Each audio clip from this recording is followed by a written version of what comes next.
Practice makes perfect. Of course, we've all heard that like 1,000 times before. What you may not have heard is a slightly different version with a subtle but very important change by Vincent Lombardi.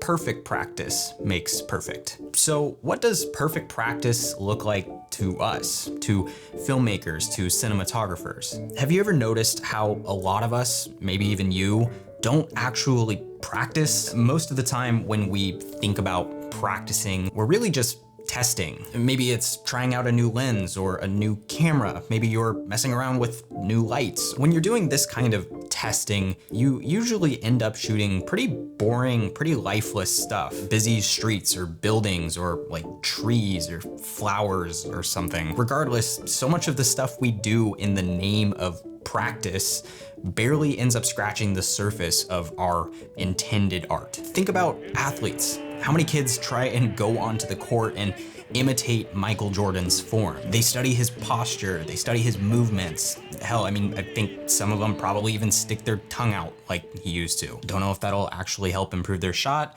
but I don't know. I know nothing about basketball, so. And what about musicians? You want to learn the guitar, so of course you study the basics, start working on scales and chords, but they don't just sit around playing scales for hours on end in order to actually get better. They study the work of people who inspire them and learn to play those exact songs until they get better. And the most important thing is that they do get better, and they do it so much faster than if they were to spend all of their time just practicing the theoretical, by the book stuff. Because when you learn the basics and piece them together in the context of a complete piece, your brain can more quickly understand how they all work together. So why don't we do this as filmmakers? Instead of just aimlessly shooting the things around us, why don't we just try and create the things we see in the films or the shows that we watch? Use what we know is actually good cinematography or filmmaking and try and model what the top professionals in the industry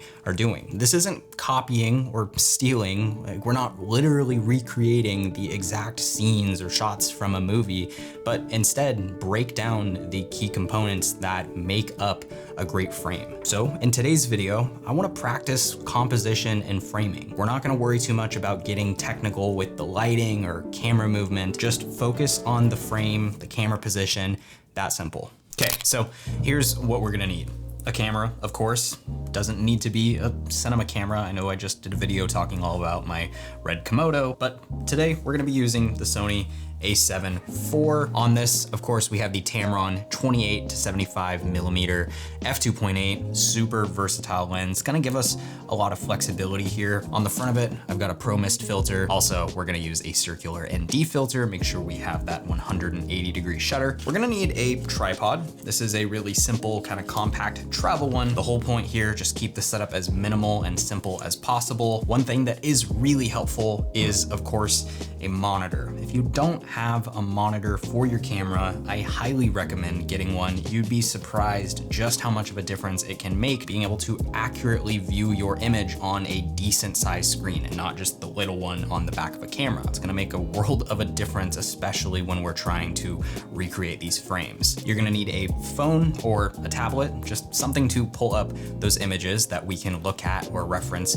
while we're out shooting. And then of course we need a movie or a TV show or something to actually get some ideas from. My fiance introduced me to The Lobster a year or two ago, and it's a film that I've found myself revisiting quite a few times now because, simply put, it's just striking. If you've seen it or you're familiar with the director Yorgos Lanthimos, then you'll know exactly what I'm talking about. His films strike an almost poetic balance of dark humor and the mundane aspects of humanity. The cinematography, of course, plays right into that. The director of photography, Themios Bakatakis, makes every shot feel so boring, but so like unique at the same time. Now, it's tempting to immediately go find like the best, most amazing looking frames out of these shows or these movies. But look, it's important to be realistic here, to keep things simple, not pick shots with crazy set design or unattainable locations. We want references and ideas that we can model after with the resources right around us. Remember, this is practice.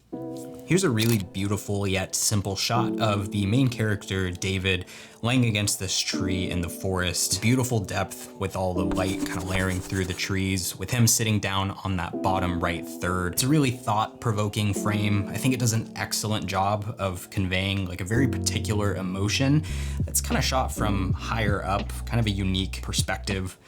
Let's see what we can do.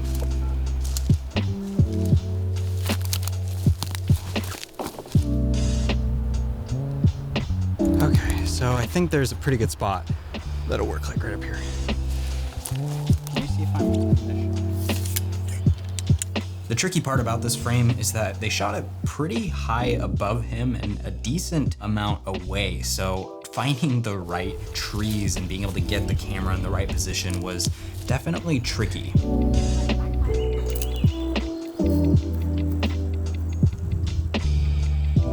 We ended up having to hold the tripod up in the air because I just couldn't get the camera high enough for the perspective and kind of the way I was sitting on this hill, but I think overall the result turned out pretty close. It's definitely a little bit different because we kind of ended up in a big shadow, so light isn't super accurate between the two, but I do think we managed to get in the right ballpark here. I definitely get the same feeling looking at the two of these shots.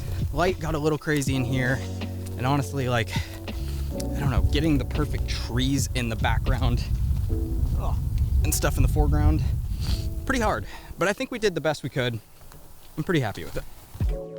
Okay, let's try some interiors. I love this clean and simple silhouette up against a window. Another frame that's borderline kind of boring in a way, but somehow it still manages to capture your attention. There's a perfect balance of negative space, subtle framing within the frame.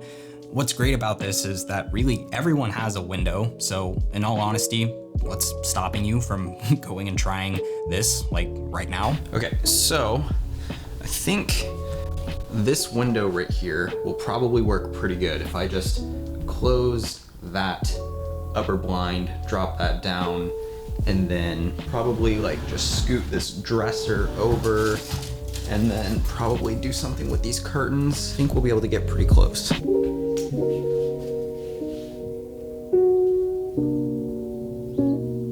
So I think if we were to actually just put some like gaff tape along that part of the window, we could actually kind of recreate a little bit of the framing of the window in the actual shot.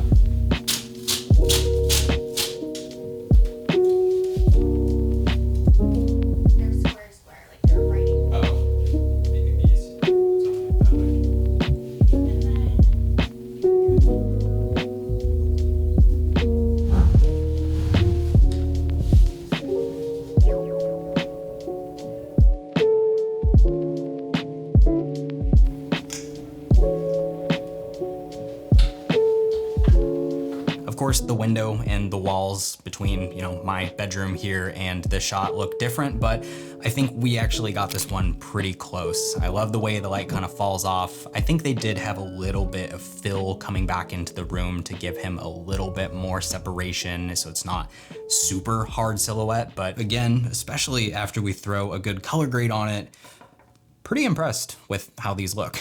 Quick little pause before we get into shooting the next scene here. Need to talk about the sponsor of this video, which is, of course, Canva. Seems like every day I find myself looking for new tools, new ways to improve my workflow, improve the quality of my work as a filmmaker, as a freelancer. But without a doubt, Canva has honestly been one of the most effective tools that I've ever incorporated into my work. It allows me to streamline my creative process, help create more content, higher quality content with less effort, whether it's creating simple but super engaging content for my social media or creating creating proposals or pitch decks for my clients. Canva takes the headache out of all of that design work and makes it so straightforward to create engaging content for your brand or business. The best part is it's free to use, but with Canva Pro, you get access to so many more assets and templates and tools to really take everything to the next level. Still pretty surprised at how many people didn't know about the one-click background removal. You can like instantly mask objects out of photos. Pretty insane. If you're interested in trying Canva out, of course, they're gonna hook you guys up with a free 45-day pro subscription if you click the link down below. Gotta give a big shout out to Canva for supporting these videos, making them possible for you guys. Back to the video. Final shot, kind of starting to lose light, but here's basically the opening shot of the movie. Another really creative perspective, sort of looking over his shoulder downward, makes you feel maybe a little sad or concerned. And as with so many scenes in this movie, if you go watch it, this shot just literally pushes in for like 30 seconds. Yorgos loves to let these awkward shots just like breathe on screen for an uncomfortable amount of time. It's so unique. But I don't know, it's so inspiring, it's so captivating. We ended up moving around a lot of the furniture in the living room to make this shot look right. I could have just kept it simple with just sitting on the couch, but we just so happened to have a chair out on our patio that looks really similar to the one in the frame, so I figured why not bring that in. And then we got the coffee table in at the right position.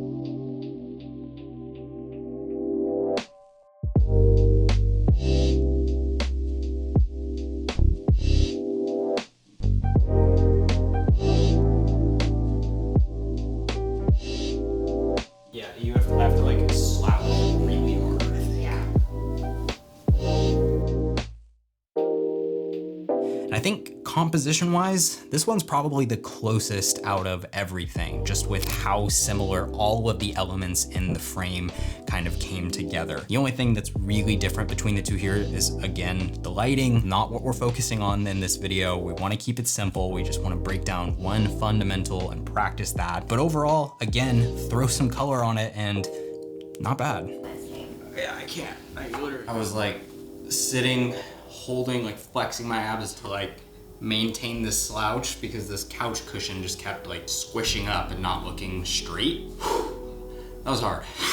I gotta say, I think this was a really interesting exercise, and I'm kind of frustrated with myself that I didn't just start implementing this sooner. I mean, I've thought about doing it for a while. My fiance has encouraged me over and over, like when we're watching movies and films, like, oh, why don't you shoot something like this? Well, we took our favorite film and we went out and tried it. And I gotta say, I'm pretty impressed with some of these results. And we really didn't spend that much time on any one of them. We didn't really do anything with lighting, but I'm surprised with how close we were able to get some of these frames. And it makes me feel more confident now knowing that these movies that I watch, that I think the cinematography is beautiful, I'm capable to a certain degree of creating frames that look like they could fit or belong in those movies. I hope this gives you guys some ideas, makes you a little inspired. I highly recommend getting out and trying to create some shots from maybe some of your favorite movies or films, or just